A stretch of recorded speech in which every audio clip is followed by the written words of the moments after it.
Terdapat beberapa golongan pesakit yang KKM benarkan untuk kuarantin di rumah. Contohnya, pesakit COVID itu di dalam kategori 1 dan 2, di mana pesakit itu tiada gejala atau hanya ada gejala yang ringan sahaja. Kriteria kedua ialah pesakit itu mestilah bukan golongan yang berisiko tinggi. Maknanya sekiranya diambil kira faktor umur, faktor penyakit yang lain, contohnya penyakit kencing manis ataupun darah tinggi ataupun jantung, mereka tiada penyakit berkenaan dan mereka adalah bukan golongan yang berisiko tinggi.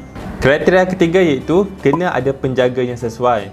Contoh sekiranya pesakit telah dikuarantin rumah tapi tiada sesiapa yang menjaga ataupun tiada orang tinggal sekali. Sekiranya something happen ataupun ada apa-apa yang tak diingini berlaku, siapa nak inform kepada pejabat kesihatan daerah yang berhampiran. Yang keempat, rumah itu mestilah sesuai. Mesti ada bilik khas untuk pengasingan dan yang paling elok, tandas juga perlu diasingkan sekali. Kriteria kelima iaitu pesakit mestilah boleh dihubungi bila-bila masa. Jadi sekiranya anda dibenarkan kuarantin di rumah, ada beberapa perkara yang anda perlu tahu. Jom saya kongsikan tips untuk kuarantin di rumah.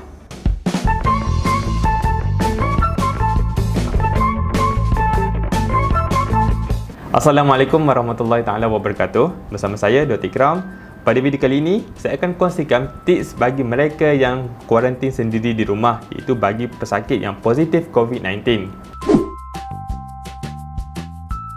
Yang pertamanya, anda wajib duduk di rumah. Benda ini adalah wajib dan anda tak boleh keluar untuk beli barang ataupun keluar untuk beli makanan. Dan patuhi arahan yang diberikan daripada KKM dari semasa ke semasa. Yang kedua, duduk di bilik khas yang berasingan daripada ahli keluarga yang lain. Kalau boleh, bilik itu mestilah ada kemudahan tandas. Kita tak nak anda berkongsi ruang tersebut dengan orang yang lain. Jika terpaksa juga berkongsi bilik air, pastikan bilik air itu dibersihkan dan diinfeksi selepas digunakan. Jangan kongsi barang-barang di dalam rumah. Contohnya peralatan makanan, pinggan mangkuk ataupun penjagaan diri iaitu seperti berus gigi, gayung ataupun tuala dengan orang lain. Yang ketiga, pantau keadaan diri sendiri. Monitor segala gejala yang dialami. Sentiasa update dan kemaskini kepada person in charge yang menelefon anda daripada CSC ataupun PKRC yang berhampiran. Dan sekiranya kalau gejala yang betul-betul teruk, contohnya tiba-tiba sesak nafas, hubungilah 999. Dan pemantauan kendiri ini lagi elok sekiranya anda ada dekat rumah itu, contohnya termometer, SpO2 monitor ataupun blood pressure monitoring.